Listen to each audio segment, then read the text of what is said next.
অস্ট্রেলিয়ার মাটিতে ইতিহাস গড়ে বাংলাদেশ এখন বিশ্ব টেস্ট চ্যাম্পিয়নশিপের ফাইনালের স্বপ্ন দেখছে। ডারউইনে অজিদের 9 উইকেট হারিয়ে শুধু প্রথমবারের মতো তাদের মাটিতে টেস্ট জয়ের ইতিহাসই গড়েনি টাইগাররা।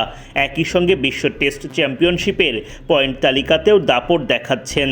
এখন ভক্তদের মনে প্রশ্ন, এই জয়কে কাজে লাগিয়ে কি সত্যি প্রথমবারের মতো বিশ্ব টেস্ট চ্যাম্পিয়নশিপের ফাইনালে উঠতে পারবে বাংলাদেশ? চলুন সম্ভাব্য সমীকরণগুলো মিলিয়ে নেওয়া যাক।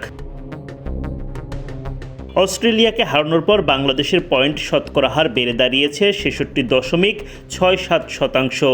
নাজমুল শান্তর দল এই মুহূর্তে আছে তালিকার চতুর্থ স্থানে। বাংলাদেশের ওপরে রয়েছে কেবল অস্ট্রেলিয়া, দক্ষিণ আফ্রিকা ও নিউজিল্যান্ড। অস্ট্রেলিয়ার পয়েন্টের শতকরা হার 77.78, দক্ষিণ আফ্রিকার 75 এবং নিউজিল্যান্ডের 72.22%। ফাইনালে যেতে হলে বাংলাদেশকে শুধু চতুর্থ স্থানে থাকলেই হবে না।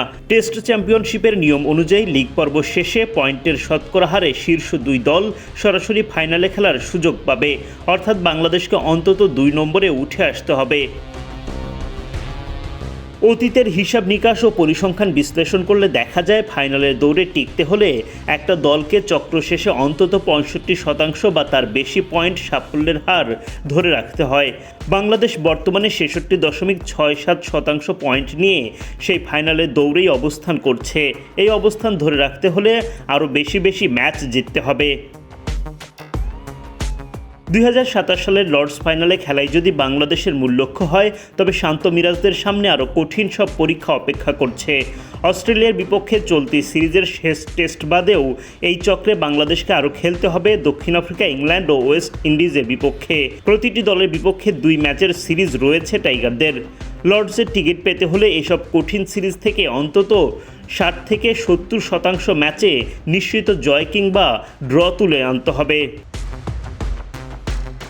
টাইগারদের ফাইনালের পথ সুগম করতে গেলে কেবল নিজেদের ম্যাচ জেতাই যথেষ্ট নয়, পাশাপাশি পয়েন্ট টেবিলের ওপরে থাকা অস্ট্রেলিয়া, দক্ষিণ আফ্রিকা ও নিউজিল্যান্ডের পারস্পরিক ম্যাচগুলোর ফলাফল ও পয়েন্ট হাত বদলও প্রভাব ফেলবে।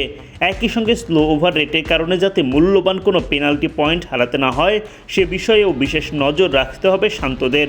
ডারউইনের এই দুর্দান্ত পারফরম্যান্স প্রমাণ করে যে বাংলাদেশ এখন আর শুধু কেবল অংশ নেওয়ার জন্য নয়, টেস্ট চ্যাম্পিয়নশিপের ফাইনাল খেলার প্রবল দাবিদার। শুধু দরকার পারফরম্যান্সের ধারাবাহিকতা।